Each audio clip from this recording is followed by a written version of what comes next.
Olá, pessoal. Estamos aí no nosso terceiro episódio do O Caso dos Autos.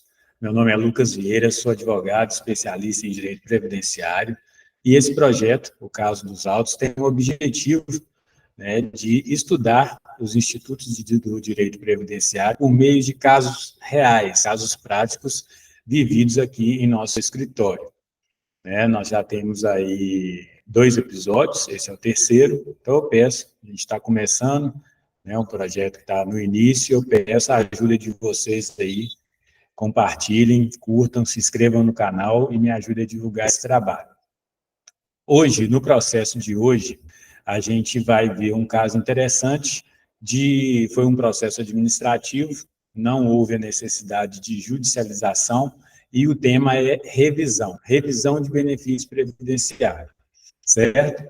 É um caso que chegou até mim por meio de um ex-aluno, um advogado, ex-aluno, filho da cliente, de uma professora, aposentada desde 2011. E naquele momento, a ideia deles, eles estavam interessados na revisão da vida toda. E esse caso é muito interessante e serve para poder reforçar o que eu falo sempre por aqui, A advocacia previdenciária não é fácil, não é esse céu de brigadeiros que alguns pregam aí na internet. A gente precisa estudar muito e se preparar bem para poder trabalhar com casos assim e não prejudicar os clientes. Porque, vejam bem, esse caso chega até mim, então, pelas mãos de um advogado, de uma aposentadoria de uma professora, que, inclusive, já tinha passado pelas mãos de outro advogado, que chegou a fazer uma revisão, um pedido de revisão para ela, mas o pedido foi julgado improcedente. Quando eu vi a situação, eu falei, cara, a revisão da vida toda virou um nada perto do que nós temos aqui. Era um erro tão grave do INSS, que a princípio eu não conseguia nem acreditar, fiquei com um certo receio, e isso tem que nos levar, tem que nos gerar um incômodo, no sentido de não ter uma empolgação, no sentido de não criar uma falsa expectativa no cliente. Então, tem que ser tudo muito bem analisado, com muito cuidado. Apesar do erro ser gritante, e até por isso aquilo me chamou a atenção e me fez ter mais cuidado com aquela situação. Mas, no final das contas, deu tudo certo e a gente vai tratar desse caso aqui agora. Para poder falar, só um detalhe, que voltando a dizer aqui, que o que me chamou a atenção, que um erro era tão grave, e não era difícil a própria cliente ter percebido aquele erro, E ela já estava há 9 anos. Isso chega para mim em 2020 e ela é aposentada desde 2011. Ou seja, estava prestes a decair, o seu direito de pedido de revisão. A gente sabe, que existe um prazo decenal de 10 anos, um prazo de decadência, para poder solicitar a revisão de benefício previdenciário. Então, estava prestes a acontecer isso. E ainda bem que nós conseguimos aí salvar, e vocês vão ver o que aconteceu com o caso dessa cliente. Eu já vou abrir aqui, até para deixar mais interessante o nosso vídeo, e já mostrar para vocês uma situação. Eu já vou mostrar aqui a carta de concessão, dessa cliente. Olha só, um benefício concedido, portanto, com DIB, com a data de início do benefício. Pessoal, as siglas do INSS são de absoluta importância. É muito necessário conhecer as siglas do INSS. Então, nós temos aqui a DIB, a data de início do benefício, 11 de julho de 2011.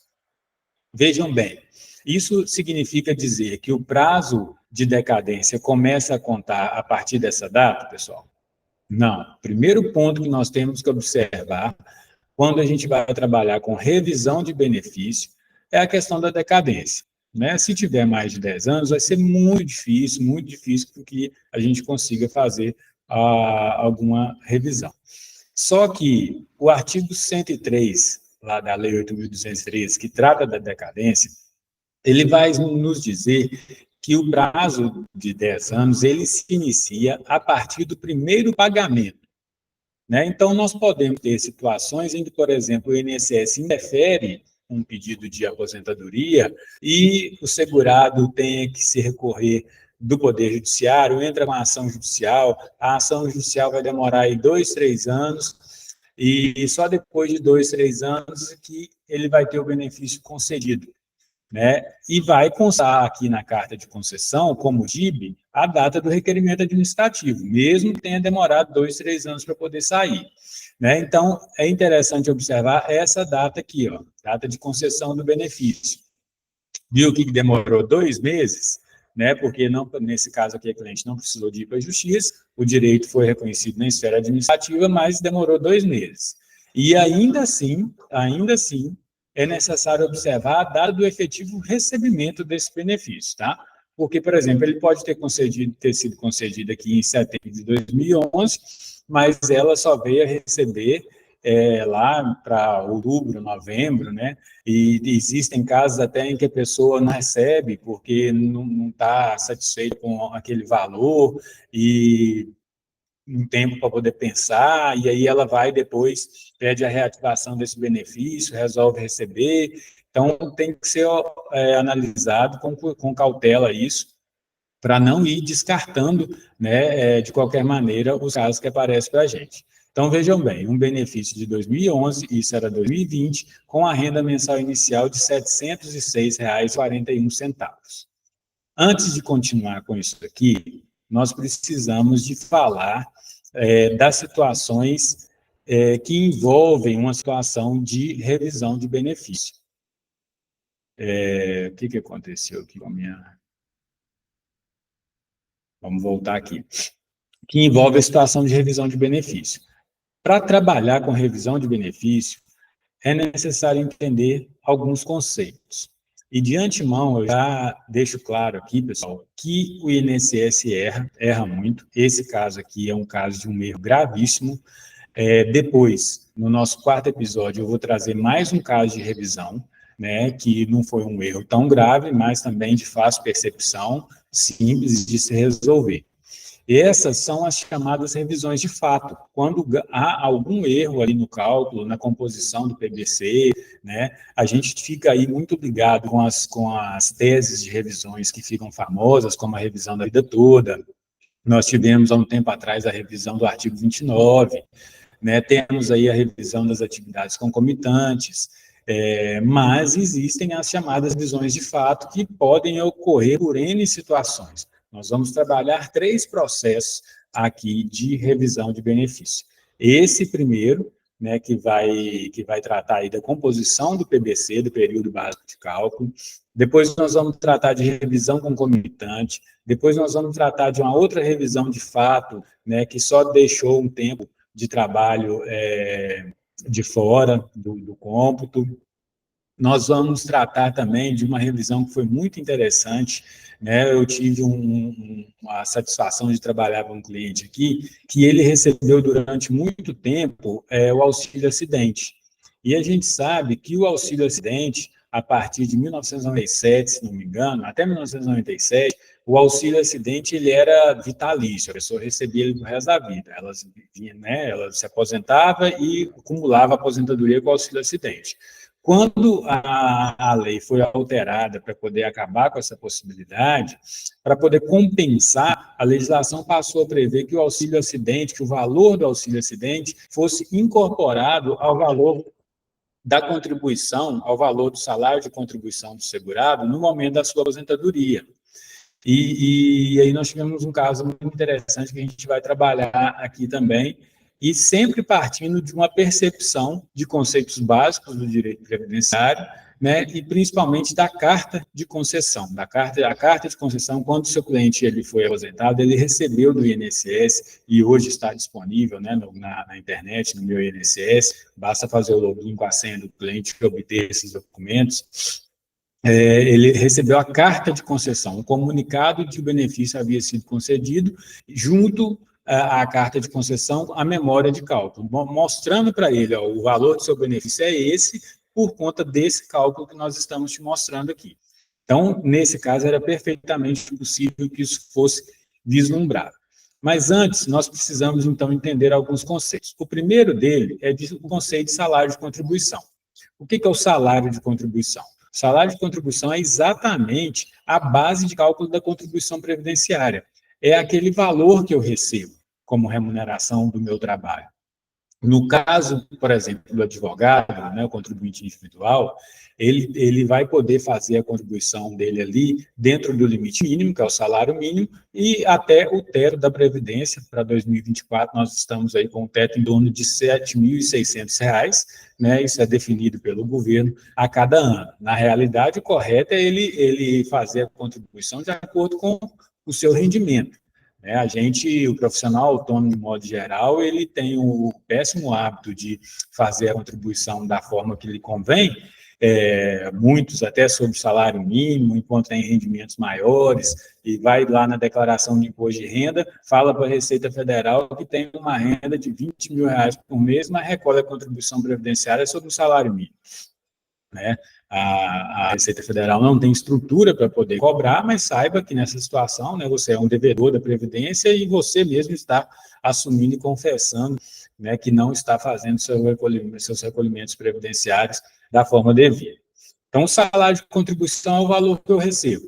Né? Se eu pago lá hoje sobre R$7 mil, né, se eu vou informar para a Receita Federal, para o INSS, que o meu salário de contribuição é R$7 mil, eu vou pagar R$1.400 na minha guia e vai entrar no meu CNIS R$7 mil. Então, a cada mês, isso vai acontecendo. No caso do empregado, o salário de contribuição é o salário dele, né? E eventuais outras verbas que incorporem ali o seu salário e sobre as quais tenham incidência da contribuição previdenciária. E, no caso do empregado, cabe ao empregador, né, descontar dele, fazer o recolhimento para a Previdência Social. Então, esses valores vão ser registrados, os valores dos seus salários vão ficando registrados lá no seu CNIS, competência por competência. Né? Quando eu falo competência por competência, mês a mês. Vamos mostrar como que isso funciona aqui, ó, como isso fica lá no CNIS, tá vendo? Ó? Fevereiro de 87, 2.499,99. Março de 87, 2.500. Então, aqui, ó, competência por competência, e isso vai formando o seu histórico contributivo. Né? Aí você vai formando o seu histórico contributivo. E a gente precisa compreender isso para poder entender o que vem a ser, portanto, o PBC. Tá? Não é BPC. BPC é o benefício de prestação continuada lá da assistência social. É o PBC, período básico de cálculo. Nosso PBC, período básico de cálculo. Que período é esse? É o período, né, onde nós vamos encontrar as contribuições previdenciárias. Até a incidência da Lei 9.876, de 99, esse PBC, esse período básico de cálculo, ele era de 48 meses, de até 48 meses, e iria entrar no cálculo as 36 últimas contribuições, certo? Então, era muito simples, muito fácil de entender, você pegava ali, ia se aposentar, pegava os últimos 3 anos, né, fazia a média daqueles últimos 3 anos e encontrava o valor do benefício. Né? Por isso, ainda é comum nós recebermos, né, em nossos escritórios clientes que chegam com a seguinte indagação: sabe, doutor, está chegando a hora de eu me aposentar, eu preciso aumentar o valor das minhas contribuições, eu queria saber para quanto que eu posso aumentar, como é que vai ficar essa questão desse valor, etc, etc. Né? E isso funcionou durante, né, naquela época, isso funcionava muito bem. A pessoa que tinha esse conhecimento, tinha essa informação, faltando ali 3 anos para se aposentar, elevava o valor das suas contribuições, somente esses 3 anos iriam entrar no seu cálculo, e ele conseguia ali um benefício com um valor mais alto. né, e, via de consequência, um benefício com valor que não correspondia ao seu histórico contributivo. O governo, percebendo essa situação, né, promoveu uma alteração legislativa e, a partir de 99, com essa lei, a Lei 9.876, de 99, inclusive, foi aí, né, a razão de ser da chamada revisão da vida toda, o PBC ele é alterado. Não é mais os últimos 3 anos, mas todo o período contributivo a partir de julho de 1994, que foi quando sobreveio o Plano Real. Então, nós temos um marco inicial, julho de 1994, e vamos até o mês imediatamente anterior à concessão do benefício. Esse é o PBC. Nesse período, as contribuições que estiverem ali irão, via de regra, entrar no nosso cálculo, né? Antes da reforma da Previdência, nós tínhamos a previsão de que 20% dessas contribuições, as 20% menores contribuições, seriam excluídas do cálculo. Por exemplo, vamos supor que o nosso PBC tem 100 contribuições. Eu pego as 20 menores e tiro do cálculo. E isso era positivo, né? A reforma da Previdência acabou com essa previsão. Hoje é utilizado, né, não em todas as situações, a regra geral ficou para a reforma da Previdência. Hoje ainda é possível fazer um cálculo de benefício dessa forma. Mas passou-se a se prever, então, que seria utilizado todo o período contributivo, ou seja, 100% das contribuições. Aí, quem não conhece do assunto acha que isso foi bom, mas não foi, isso foi péssimo, né? Porque as contribuições menores, como é feita uma média, ela vai puxar as maiores para baixo.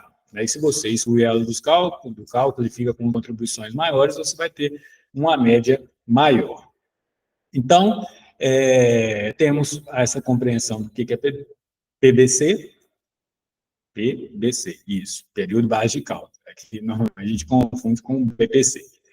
E do salário de contribuição.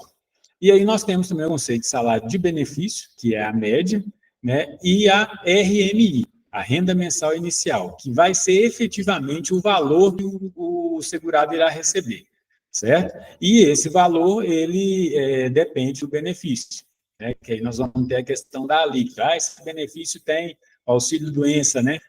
A alíquota dele é 91%.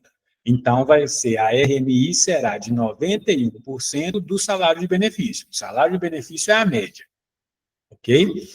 E a RMI vai ter a aplicação da alíquota, né? Em alguns casos, a aplicação de fator previdenciário e assim por diante. Então, pessoal, é preciso conhecer, é preciso dominar esses temas. Se quiser trabalhar com revisão de benefícios, é preciso dominar esses assuntos, é preciso conhecer uma carta de concessão. Então, vamos, então, voltar ao nosso caso para a gente ver a carta de concessão, né, que chega até nós, com o desejo de que fosse analisada a possibilidade de revisão da vida toda. Um detalhe, eu disse para vocês que a cliente é professora, né, uma professora aposentada, portanto, né, antes da reforma da Previdência, 25 anos de contribuição, 25 anos de efetiva prestação de serviço em sala de aula ou em atividades correlatas no ensino médio fundamental, né, eram os requisitos para a concessão do benefício especial para a professora. O que foi feito por um outro colega para essa cliente, ele entrou com a ação de revisão para ela. Só que na ação de revisão que ele fez, ele discutiu apenas e tão somente a incidência do fator previdenciário, né? Naquela época ainda tinha essa discussão, o STF ainda não tinha decidido a questão, hoje já está pacificado, está resolvido, que mesmo na aposentadoria, por tempo de contribuição do professor, há a incidência do fator previdenciário. Então, essa ação foi julgada improcedente. Só que aí ele passou batido por uma situação muito simples. Vamos aqui à carta de concessão da nossa cliente.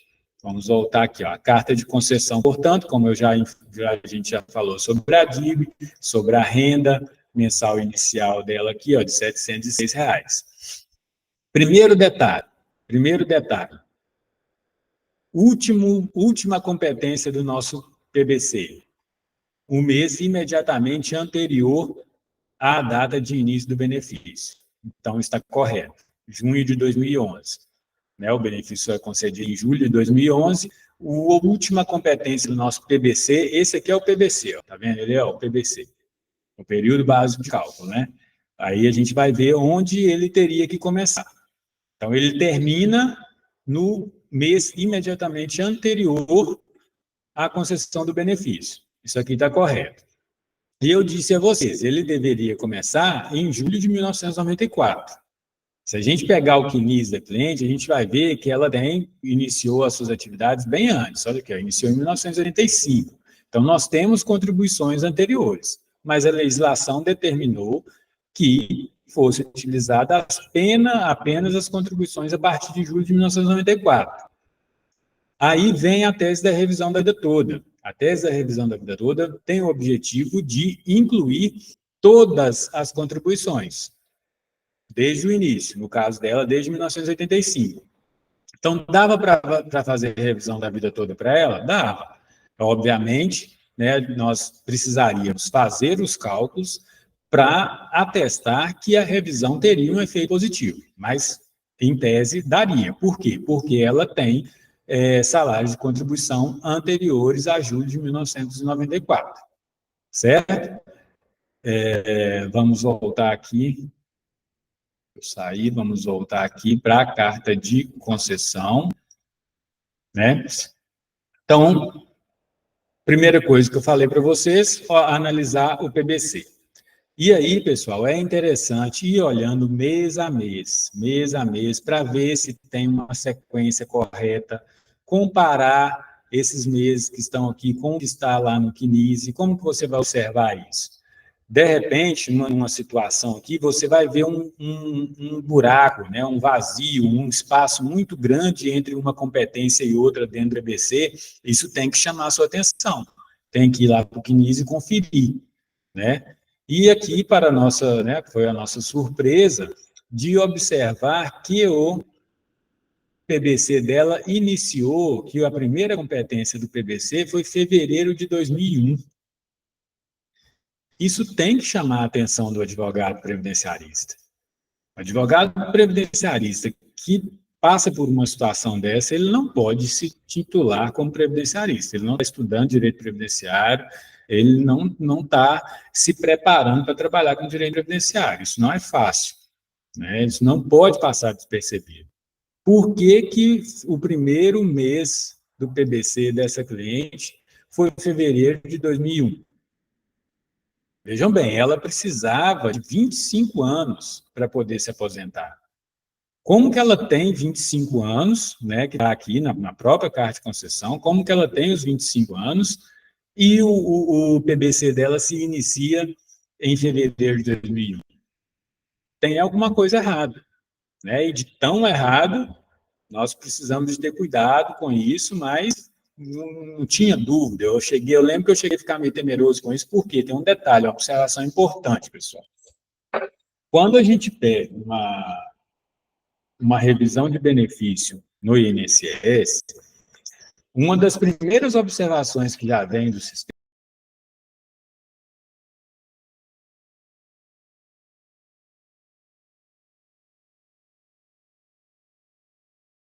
isso aqui, porque é o seguinte, né? Eu estou traduzindo para vocês.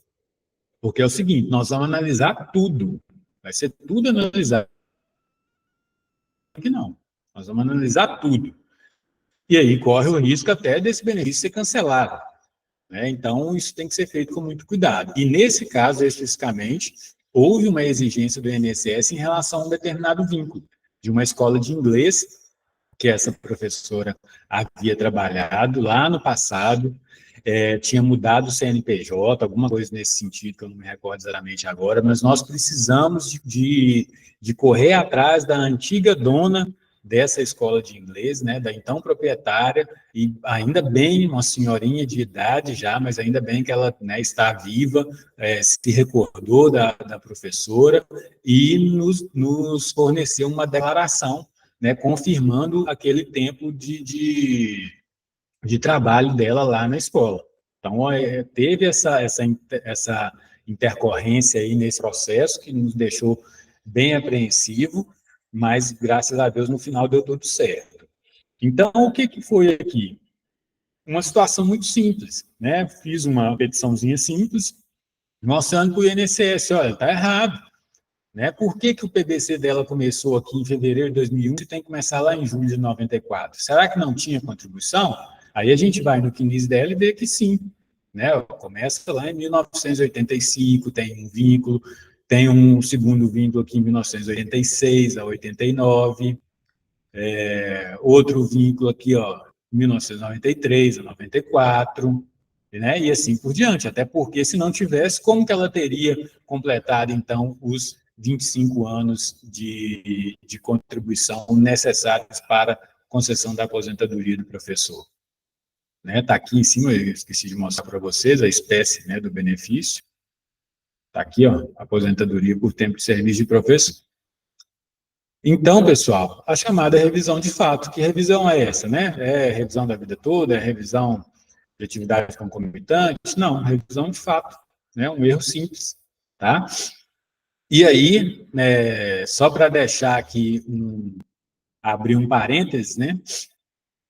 Tá vendo essa informação aqui, ó? Atividade principal, aí aqui no final tem um outro cálculo de atividade secundária, quer ver, ó? Atividade secundária, se tem lá no início atividade principal, é porque depois vai ter atividade secundária.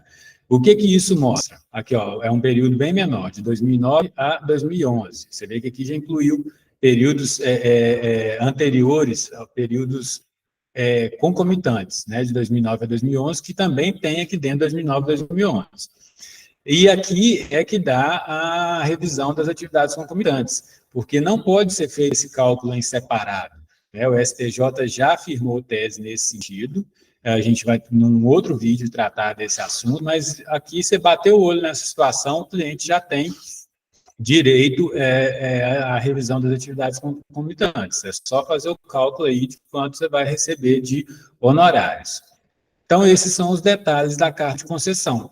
Então, aí foi feito um pedido administrativo, eu resolvi arriscar no administrativo, porque isso aqui daria essa revisão de fato, daria a revisão da atividade concomitante e daria a revisão da vida toda.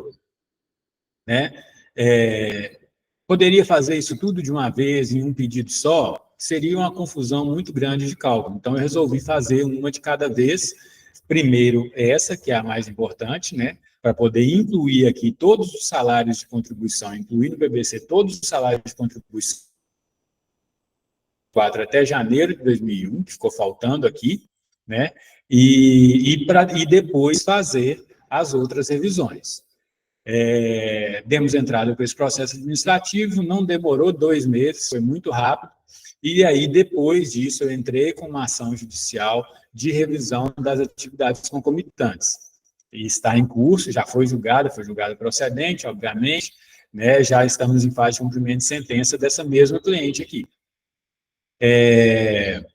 Não deu revisão da vida toda, porque se a gente incluísse os salários anteriores a julho de 94, o benefício seria reduzido, isso acontece, tá? A revisão da vida toda está praticamente fulminada aí pela política, enfim, e então não vale a pena a gente perder muito tempo com isso aqui. Mas no caso dela não deu, mas foi feita a revisão das atividades concomitantes e a gente traz em um próximo vídeo. Então, aqui, ó, é a carta de concessão já com a RMI revisada. Nós saímos de R$ 706 para R$ 1.445, mais do que o dobro. Doutor, R$ 1.445 é pouco. Isso era lá em 2011. Mas você imagine a satisfação dessa cliente, porque o benefício dela simplesmente dobrou. Por pouco que seja, isso hoje deve estar aí em torno de uns 4 mil, ou talvez até um pouco mais, mas por pouco que seja, imagine você ter uma renda X e, de repente, 2x. Olha que bacana isso, Então, eu me recordo, o filho dessa dessa cliente até hoje é muito grato com essa situação, porque foi uma situação que mudou mesmo a vida deles, né? Trouxe mais confiança, mais dignidade, confiança para poder fazer as coisas, para continuar trabalhando. Ela até hoje trabalha, né, como professora, e então foi muito gratificante esse trabalho que a gente conseguiu fazer, e isso né, destaco essa situação aqui como o que nos motiva e o que nos deixa apaixonado aí pelo direito previdenciário, né? Ela saiu, né, volto a dizer, de uma renda mensal inicial de R$700, valores válidos para 2011, tá, pessoal? Nós estávamos em 2020 quando essa revisão foi feita, para o dobro, mais do que o dobro desse valor. E aqui, ó, tem o que foi gerado aí de atrasados, né? Vejam bem, a revisão ficou concluída aqui em 31 de agosto de 2020, né? Pegou aí os últimos 5 anos, né? A gente deve ter entrado com isso aqui, então, em abril de 2020. Demorou uns 4 meses. Achei que tinha sido só 2. Demorou uns 3, 4 meses, mas ainda assim foi muito rápido se comparada a uma ação judicial e até mesmo se comparado aos processos de concessão de benefício, né, da forma que está hoje em dia o INSS. Gerou de atrasada aí para essa cliente, ó, R$79 mil, né? Então foi um trabalho muito gratificante para ela e para o nosso escritório também, porque, né, uns honorários, né, consideráveis aqui de 20%, se não me engano, porque foi na esfera administrativa, e que serve aí, então, para poder, mais uma vez, ilustrar e trazer para vocês alguns conceitos, algumas situações do direito previdenciário aqui no nosso canal, o Caso dos Autos, que eu peço mais uma vez que compartilhem, deixe seu like, deixe seu comentário, deixe sugestões, críticas, avaliações, ok? Deixa eu parar aqui disso. Então, é isso, acho que é o que tínhamos para... Vamos voltar aí com outros processos de revisão, é um tema muito atraente, muito gostoso, né, de se trabalhar. Eu nunca gostei muito de matemática e hoje vivo às voltas aí com os cálculos previdenciários. É isso aí, muito obrigado e estamos juntos.